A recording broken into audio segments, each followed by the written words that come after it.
circle of crap that I've developed in this habit of watching Netflix. So I decided, instead of watching Netflix, I'm gonna read more books. So I started buying books, and I didn't fucking read them.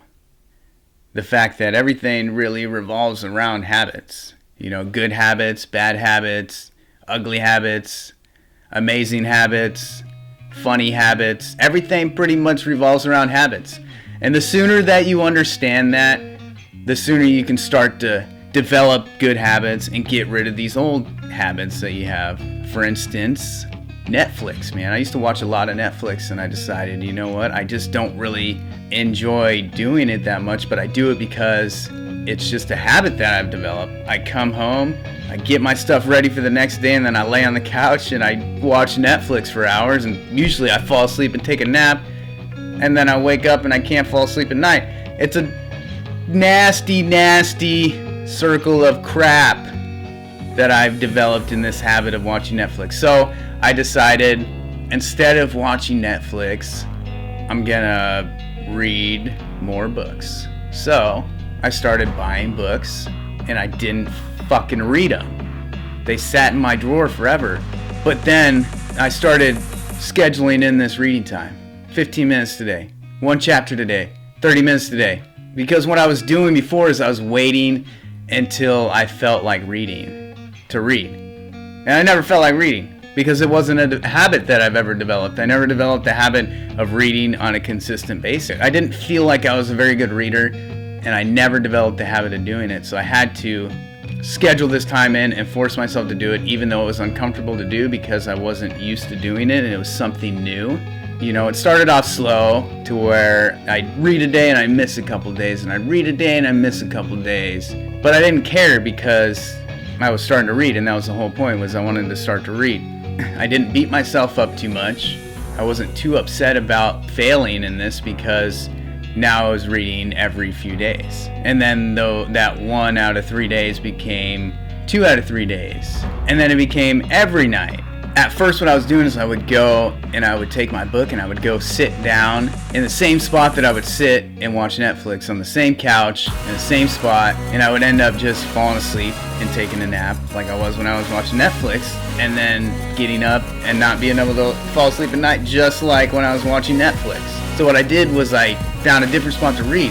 I'd go sit in my bed and read, or I'd go sit in the chair, or I'd go sit outside when the weather's nice and read. And I changed the environment to a different spot. I wasn't going to the same spot that I was accustomed to taking out my phone and turning on Netflix. I went to a new spot. So it was a completely different scenario, a completely different environment, just a completely different vibe. And that helped me so much to develop this new habit. You know, it was a slippery slope. It was, you know, kind of like a mountain. You know, it was, sometimes I was reading 2 chapters a night, and then there's times when I was only reading a couple nights a week. And part of this had to do with the fact that I just didn't get that instant gratification from reading a book at that point in time like I did from watching a Netflix show. You know, I was tired, just got done with a full day of work. I just wanted to relax and not have to think, and reading is definitely more using your mind than watching Netflix. So I would get this instant gratification from Netflix, but the reading was more of a delayed gratification, because after I finished that book, after I got that knowledge, after I started realizing that I'm actually reading more efficiently and I'm able to understand the stuff that I'm reading more, I didn't get that gratification until that point. So it was more of a delayed gratification with the reading versus the Netflix. So that's something that you have to understand and think about. What are the gratifications going to be once I develop this new habit? What is it going to feel like? What am I going to get from this? And paint that picture in your mind ahead of time so that you know what's to come. You know, you're going to start working out and eating right. You're going to be chiseled with fucking abs. You're going to feel good. You're going to have energy when you wake up. You're going to be able to sleep better. All this stuff is what is to come in a few months or a year. You're not going to feel it right away though, so you have to paint that picture in your head. Like, this is what is to come, and it's worth it. It's really worth doing.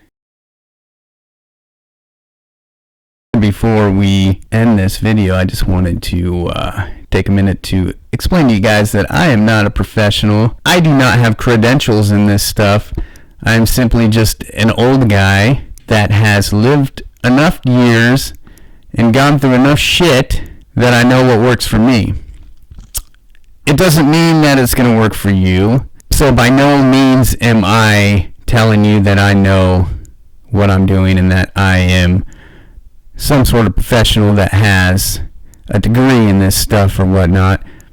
I'm simply just telling you guys what's worked for me and what I've learned throughout my life. And if you decide that maybe it might work for you too, you should give it a try. I do recommend it, but again, I am not a professional. Also, if this sort of thing is something that you guys like, please consider subscribing, because I plan on posting a lot more videos like this, and I plan on making them better every single time I post them. So you should definitely like and subscribe if this video was something that helped you out and motivated you in any way. So thank you.